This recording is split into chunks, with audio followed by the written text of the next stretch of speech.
Ahojte, ja som Dlugoš a vítam vás v mojom štúdiu.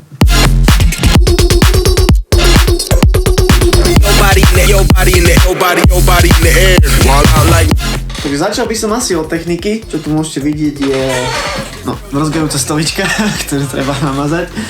Okrem toho vlastne počítač, tam sa vlastne zamerajte na CPUčko, na rámky a na disk. To sú také tie základné parametre, ktoré sú potrebné na vlastne tie dávky, na software, na produkciu.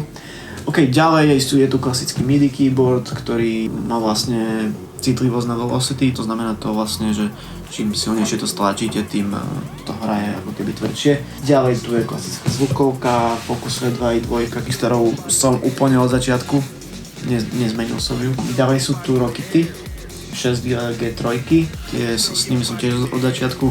Viem, že sú aj lepšie modely na trhu, ale ja si myslím, že ak si zvyknutý proste robiť na jednom a vieš, ako to má znieť na tých daných monitoroch, tak na tom vieš spraviť dosť kvalitnú prácu.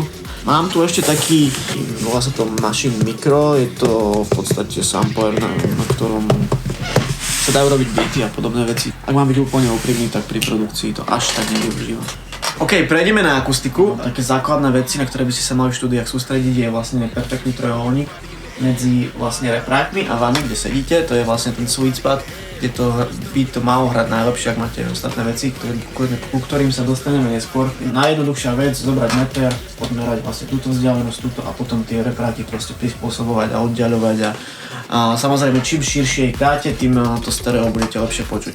A veľmi dôležitá vec sú tieto absorbery, vlastne je to ako keby prvá obradná línia proti prvej vlastne vlne zvuku, ktorá ide z reproduktorov, takže prvá vlna, ktorá sa vlastne odrazí od tejto steny, ide tadeto.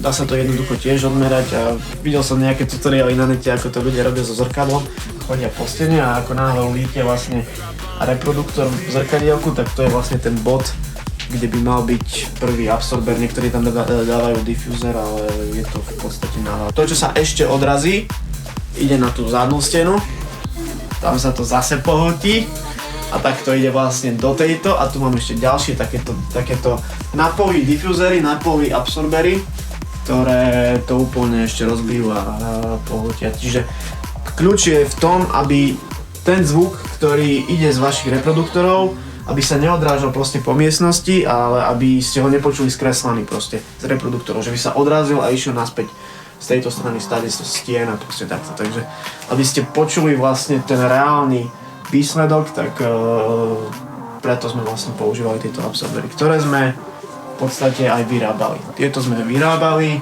je to klasický rám s absorpčným materiálom vnútri, na to sme dávali vlastne textíliu a všetko sme to vlastne čalúnili, takže je to naša výroba. Bola to sranda. Veľmi dôležité a hlavne v elektronickej hudbe sú bass trapy. Tu ich môžete vidieť, je to vlastne niečo ako absorber, ktorý je v rohoch, pretože tam sa tá basa najviac, tie spodné frekvencie sa tam najviac držiavajú, si to môžete skúsiť doma, pustite si nejaký song proste a postavte sa do rohu a tam to bude proste dudniť, neviem ako to povedať. Ja to mám tak nastavené, že proste keď tu sedím, tak tu to počujem veľmi dobre, je to taký čistý bas a keď sedím zase na gauči, tak tam to počujem trošku už s takou odozvou. To znamená, že to znie ako keby som bol v klube, takže si to viem referenčne ako keby porovnať a takto si vlastne testujem songy, že sedím tu, sedím tam a potom v aute a podobne. Takže tak ďalšia vec je, že je tu strop tu nie je vlastne rovný, je tu klemba a bali sme sa, že ako sa to vlastne všetko bude odrážať, ale nakoniec je to, si myslím, že to vyšlo až príliš dobre. A ešte čo plánujeme spraviť je, že môj kamoš prišiel a vlastne zmeral celú izbu. Existujú také measurement micy, ktoré majú vlastne v sebe software. Ono to zmerá celú akustiku v celej izbe a vygeneruje to taký plugin, ktorý mám nastaviť monitory, aby hrali tak, ako by mali hrať v priestore vlastne, v ktorom máte. Takže toto odporúčam, ak nemáte vlastne prostriedky alebo ak nemáte priestor na to, aby ste riešili akustiku takýmto spôsobom, tak odporúčam aspoň zohnať niekoho, kto má, alebo si kúpiť ten measurement mic a nastaviť si akustiku v reprákoch, aspoň takto. Takže to je taká rada.